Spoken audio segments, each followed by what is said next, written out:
My biggest problem was my disconnect to the audience. People didn't know that all the hits were mine. And if I could figure out social media, maybe I could figure out how to connect the dots for my career. I pulled this quote from Variety that I want to read to you. At the end of 2019, singer Jason Derulo's career was at a low ebb. While the singer had enjoyed a string of multi-platinum and singles and Teen Choice Awards in the early 2010s, he hadn't had a major hit in several years, and an attempt at branching into acting in the epic star-studded flop Cats hadn't really worked out. He was a 30-year-old former pop star who just split from Warner Brothers, the only record company he'd ever called home. Then the pandemic hit. What are you thinking then? The pandemic hit.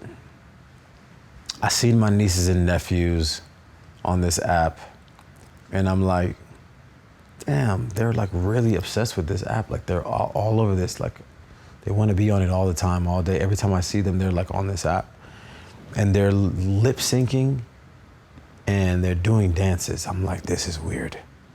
How is this social media? It was called Musical.ly at the time. So I tried it out.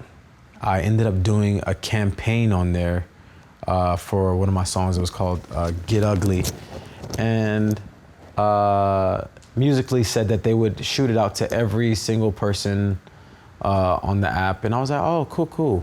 So I gained like a couple of followers. So I had like 4 million followers over like the course of like 2 years, which was kind of crazy because I'm somebody that never had followers really. But I was the only singer on the app. I was the only celebrity on the app. It was called Musical.ly at the time. So I kind of go away from it for a while, but then the pandemic hit.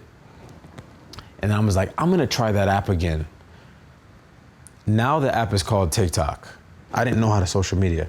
My biggest problem was my disconnect to the audience. People didn't know that all the hits were mine. So I have all of these hit songs, 22 platinum songs I have, 22. It's crazy, right? But nobody can connect them to me. So if you hear the song, you know the song for sure, right? You can't escape the songs. But you don't know that it's me on a lot of these songs, right? And if I could figure out social media, maybe I could figure out how to connect the dots for my career. So I decided I was gonna post 6 times a day. 6 times a day is a crazy amount. Especially when you weren't posting at all before then. Well, how many ideas can you have? So what it did was it allowed me to start posting things that I didn't want to post because it was non-negotiable. I had to post 6 times no matter what. So now I was posting anything. And that exercise allowed me to let my hair down, so to speak. It was not like so much thought had to go into every post.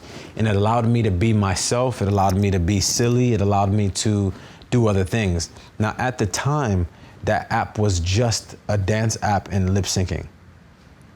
But this exercise that I was doing, it allowed me to do whatever I wanted on the app. I had to, otherwise I wouldn't get my 6 posts. But it caught TikTok's attention because they wanted the app to be a totally different app. So they were like, this is perfect for us. Like, can you continue doing this? You know, we'll pay you a stipend for being a pioneer because we love what you're doing. So I continued to do it, and the app started to grow, and then people started to post different kinds of things. You know, it was not just a dance app. But for the longest time, people were looking at me like, why is this guy on this kids app? Like, this is ridiculous. Like, what is he doing? But in the back of my mind, I knew that these kids that were 15 years old, 16 years old, in 5 years, they was gonna be 20 and 21 years old. And I think at one point, you're getting 1 billion views a month. Yeah. The impact it had on your career was what? It allowed people to know me. You know what? A lot of people they knew who my dog was. They knew what my house looked like. They knew what my pool looked like. It was a total kind of invite to my life, which in turn allowed people to connect the dots with the music. Was there a moment you were blown away by the metrics you were producing? The reason why I mean, of course I was blown away, but the reason why I wasn't surprised is because of the motion that I had on the app. I felt like I had my finger on the pulse so well that I knew exactly what to expect for everything. I had so much research. I had so much time to understand the app and understand people, you know? So I knew that in collaborations, there was strength in collaborations.